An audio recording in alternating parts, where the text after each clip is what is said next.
Radio J. Les rendez-vous de la Viso. Lise Gutmann. Radio J. Lia Cavalion, bonjour, merci d'être avec nous. Bonjour Lise. Alors, je rappelle que vous faites partie de la section des jeunes de Viso Aviv et aujourd'hui, nous avons une invitée que je vais vous laisser nous présenter. Il s'agit d'Elisa Yafchitz. Merci Lise, bonjour Elisa. Bonjour. Bonjour Lise, bonjour Lia. Donc Elisa Yafchitz, vous êtes directrice générale de l'association Les Canaux. C'est une association qui œuvre à aider les entreprises sociales et solidaires à se développer et aussi à les guider afin d'obtenir des financements et décrocher des contrats. Est-ce que vous pouvez nous dire exactement ce qu'est l'économie sociale et solidaire ? Alors l'économie sociale et solidaire, ce sont des entreprises, des associations, des coopératives, en tout cas des entreprises qui ont fait le choix de mettre la question de l'humain au centre et que tous les bénéfices de l'entreprise soient redistribués soit aux salariés, soit au projet pour investir dans le projet et pas pour financer des investisseurs ou des fonds internationaux. Donc c'est vraiment une lucrativité au service du projet et c'est beaucoup des entreprises qui placent l'humain vraiment au cœur ou l'environnement et l'écologie. Alors, vous êtes économiste de formation, puis vous avez évolué en tant que consultante avant de travailler à la mairie de Paris de 2011 à 2017. Qu'est-ce qui vous a poussé à sauter le pas et à oser la création des canaux ? Alors, effectivement, j'étais conseillère économique de la maire de Paris et à travers ça, j'ai pu rencontrer de nombreux entrepreneurs, des petits, des grands, des entreprises, et je me suis rendu compte qu'il y avait vraiment un terreau très fertile d'entrepreneurs qui inventaient des solutions qui allaient résoudre les problématiques et les grands enjeux de demain sur l'environnement. Alors, qui inventaient le vrac, des commerces en vrac, de la mobilité durable, qui trouvaient des réseaux de solidarité pour les personnes âgées, pour les aidants. En fait, il y avait plein de gens qui avaient décidé de se lancer et de proposer des projets formidables. Et finalement, on avait énormément besoin d'eux. Ils portaient des innovations qui devaient être généralisées et qui pouvaient même un peu réinventer l'économie française et faire un peu que Paris soit encore plus attractive. Et donc, c'est comme ça que j'ai découvert l'économie sociale et solidaire, qui n'est pas du tout une petite économie, parce que c'est 10% du PIB, c'est 14% des emplois, donc mais qui est assez invisibilisée. Et puis qui a besoin certainement de se développer et puis finalement une économie qui est au service des gens. Si on peut, dans des périodes où c'est difficile, ce sont que des emplois locaux pour des solutions utiles. Donc c'est comme ça que j'ai décidé de soutenir. Et puis donc j'ai démissionné pour fonder une association qui est aujourd'hui présidée par Yann Arthus-Bertrand. Dans le conseil d'administration, j'ai mis un peu toutes les personnalités qui étaient très dynamique dans ce secteur-là pour m'aider et pour voir qu'est-ce qui pouvait faire qu'on allait aider cette économie. Et finalement, ce dont on avait besoin, ce dont tous ces acteurs que j'ai pu rencontrer ont dit qu'ils avaient besoin, c'était de lieux pour se rencontrer. Donc, on a développé le siège de l'association qui est dans le 19e arrondissement et qui est très exemplaire parce que c'est le premier endroit en France 100% meublé, aménagé à partir de réemploi, c'est-à-dire vraiment du sol au plafond, les tables, les canapés sont faits en barrière de sécurité, le sol est fait à partir Tout est recyclé en fait. Voilà, exactement. Et en même temps, ça ne se voit pas, c'est très très beau. Et on montre qu'avec des matières qui étaient déjà utilisées, on peut faire de la rénovation. Il y a plus de 30 entreprises qui ont participé à l'aménagement. Et jusqu'aux balais et brosses des toilettes sont faits en économie circulaire, puisque c'est fait avec le plastique de l'océan, plastique de la mer, refondu en balais et brosses de toilettes. Et c'est une entreprise parisienne. C'est très fort, hein, Lia. Alors, juste une sous-question. Pourquoi ce terme « les canaux » ? Les canaux, parce qu'on crée des liens, en fait. Nous, ce qu'on va faire, c'est qu'on va vraiment permettre de rencontrer des financeurs. Ce matin encore, j'étais un événement sur le financement et on fait rencontrer 15 grands financeurs des fonds d'investissement qui vont aider ces structures à pouvoir se développer. D'accord. Et qui donc, ces fonds qui ont des vocations aussi sociales pour aider, je suppose. Et oui, parce que finalement, on a besoin d'argent aussi, comme tous, pour se développer. Bah oui, c'est le Et nerf de donc, la guerre. c'est le nerf de la guerre. Et donc, on va les aider à avoir soit du microcrédit pour le démarrage, mais ça va jusqu'à des entreprises de l'économie sociale et solidaire qui peuvent avoir jusqu'à 20 000 employés, comme le groupe SOS, et donc qui vont effectivement avoir besoin de fonds pour développer des nouveaux projets. On les aide à avoir des financeurs, mais également à être mis en lien avec des collectivités, à être mis en lien avec des acheteurs privés qui peuvent acheter leurs solutions, pour avoir aussi des locaux. Donc voilà, à chaque fois, on va essayer de trouver les bonnes fées qui vont leur permettre de développer leur projet. Ah, exceptionnel. Elisa Yefchis, donc votre association Les Canaux a pris un essor en particulier dans le cadre des Jeux Olympiques de Paris. Comment avez-vous accompagné cette opportunité, justement ? Alors en fait, tout de suite, les Jeux Olympiques en 2016, quand je crée l'association, exactement en 2017, le début 2017, la France est candidate pour faire des Jeux, et des Jeux qui soient solidaires et inclusifs. Et donc, effectivement, au bénéfice d'une économie locale dans les quartiers, de l'économie sociale et solidaire. À cette époque-là, j'ai eu la chance de rencontrer le professeur Younous, qui est un économiste du Bangladesh et qui a eu le prix Nobel de la paix en inventant le microcrédit et en sortant des millions de gens de la pauvreté, en leur prêtant une petite somme d'argent qui va leur permettre de montrer leur propre business et du coup de faire vivre et d'élever leurs enfants. Et donc, c'est pour ça qu'il a eu le prix Nobel de la paix. Et puis, il était invité à parler au CIO, donc l'Organisation internationale des Jeux Olympiques, pour expliquer comment les Jeux, par cette vitrine internationale, il y a 4 milliards de spectateurs, pouvaient promouvoir cette économie au service des gens. Et donc, voilà, avec la maire de Paris, on lui a proposé de venir aider la candidature française. Et à partir de ce moment-là, les Canaux ont commencé à travailler avec lui. Il a ses bureaux d'ailleurs toujours chez nous, à Paris.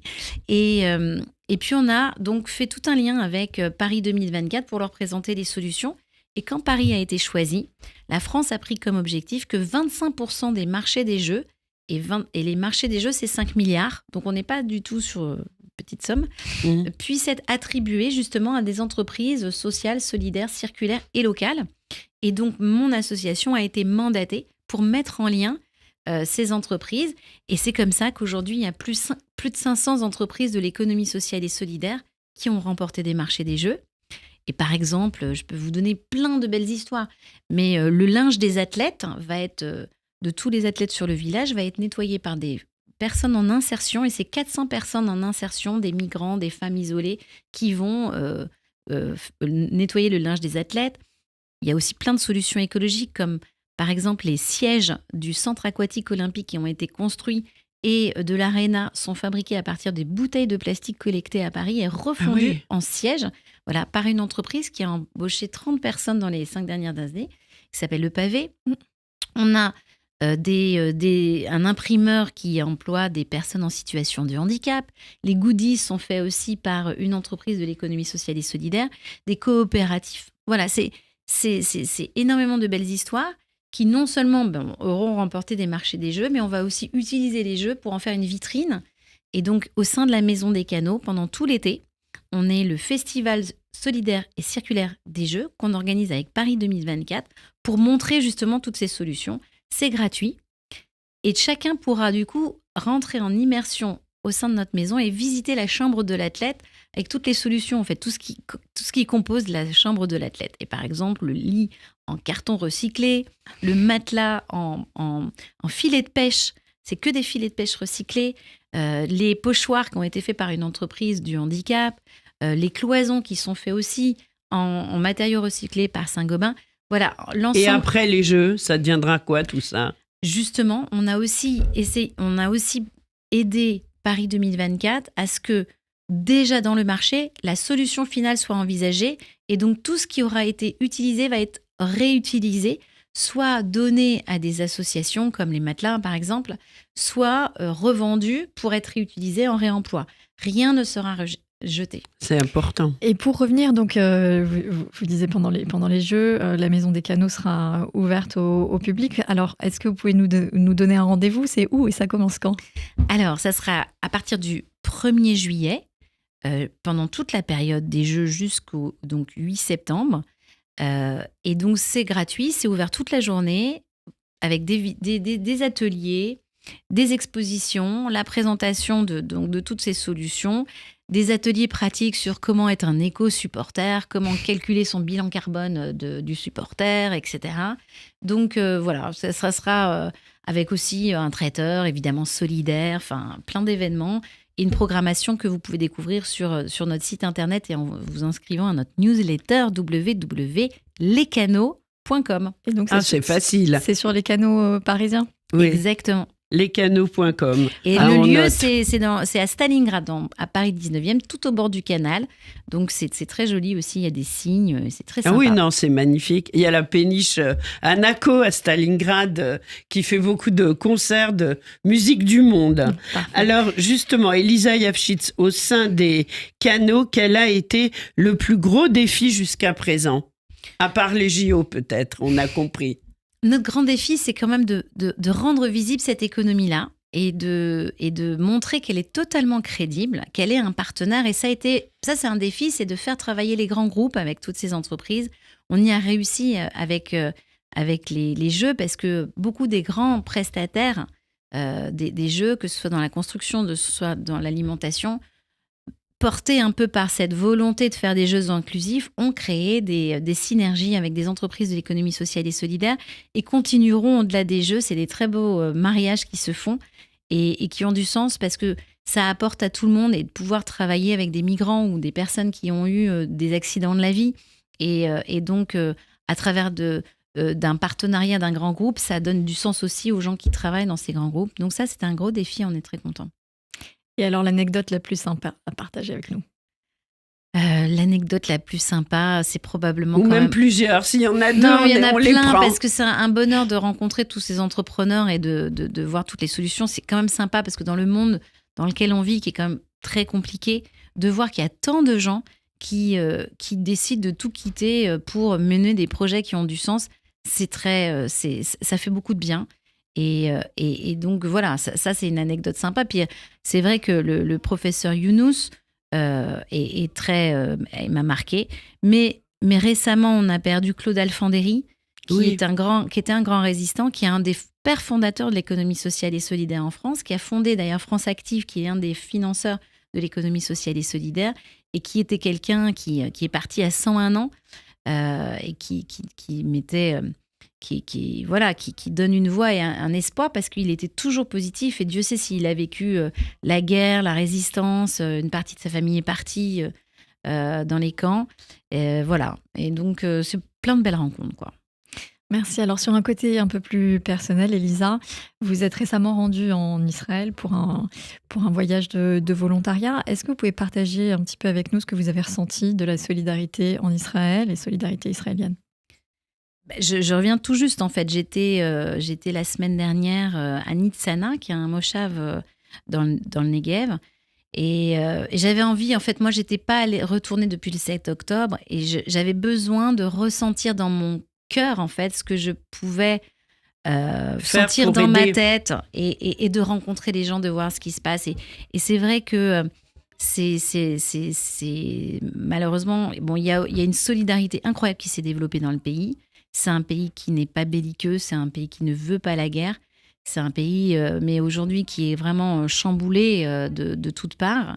Donc, c'est très compliqué. Et en même temps, ce moshav, c'est incroyable. Il y a une école pour les Bédouins musulmans. Donc, tout est en arabe et en hébreu. On a rompu le ramadan le soir avec eux, avec des juifs du monde entier qui venaient aider des agriculteurs.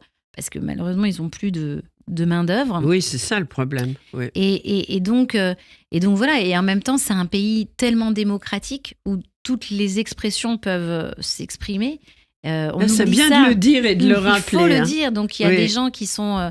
il y a des gens qui peuvent... On peut utiliser des images de gens qui ont un discours très belliqueux, etc., vis-à-vis de ce qui se passe à Gaza. Mais il y a tellement de gens aussi qui ne veulent que la paix et qui ne veulent que trouver des solutions pour pouvoir vivre paisiblement dans ce pays. Donc, non, j'étais contente de Et pouvoir concrètement, vous avez fait quoi alors au moshav? Alors, concrètement, j'ai fait de l'agriculture, donc des tomates, des myrtilles, voilà. désherbé. Oui. Et c'est très satisfaisant. Franchement, j'y retournerai avec un immense plaisir, quoi. Ah oui. Mm. Et c'était pas votre première fois, j'imagine, en Israël. Pas en Israël, mais la première fois que je faisais de l'agriculture. Oui. Oui, ça j'imagine. C'est vrai qu'on a rarement l'occasion de le faire. Et vous connaissez l'initiative, j'imagine, de la Viso tous les vendredis au Trocadéro. Oui. Qu'est-ce que vous en pensez? Que du bien. Oui. Non, mais c'est formidable. Oui. Et puis, en fait, c'est ça. Alors aussi, en Israël, ils se sont rendus compte de l'importance de la diaspora. Nous, les Français, quand on arrive, on est vraiment très, très bien accueillis. Il y a énormément de Français qui se sont rendus sur place. Ils suivent ce qui se passe en France et ça leur fait énormément de bien. Et donc, je pense que chacun a sa place. Donc, certains sont en Israël, d'autres sont au Trocadéro et qu'on joue tous un rôle important dans la période terrible qu'on est en train de vivre, quoi. Absolument, c'est vrai, c'est ce qu'on se dit souvent, le tout où chacun joue sa pièce du puzzle.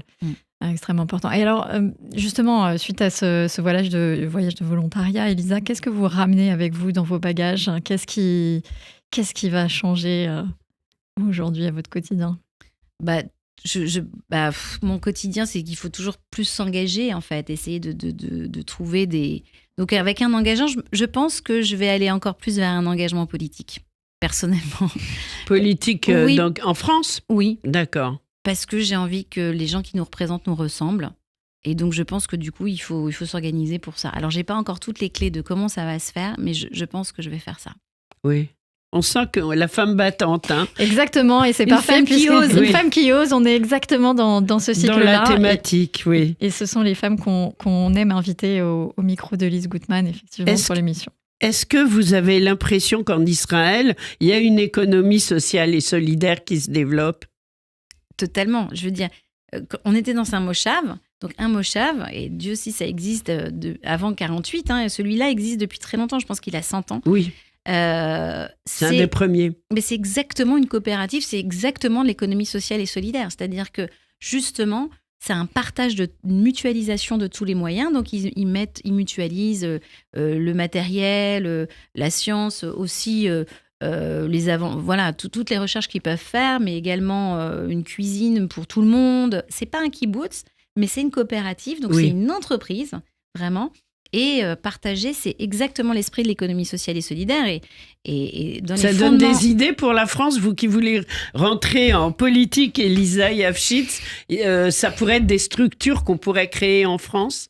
Totalement. Ah oui, il y a dans le secteur agricole, il y a des coopératives et elles prennent une importance. Je pense que c'est important de le rendre visible, d'expliquer en fait que le partage, la solidarité, ça peut aider le développement de chacun et un plus. Ça fait plus que 2, ça fait parfois 3 quand on s'y met.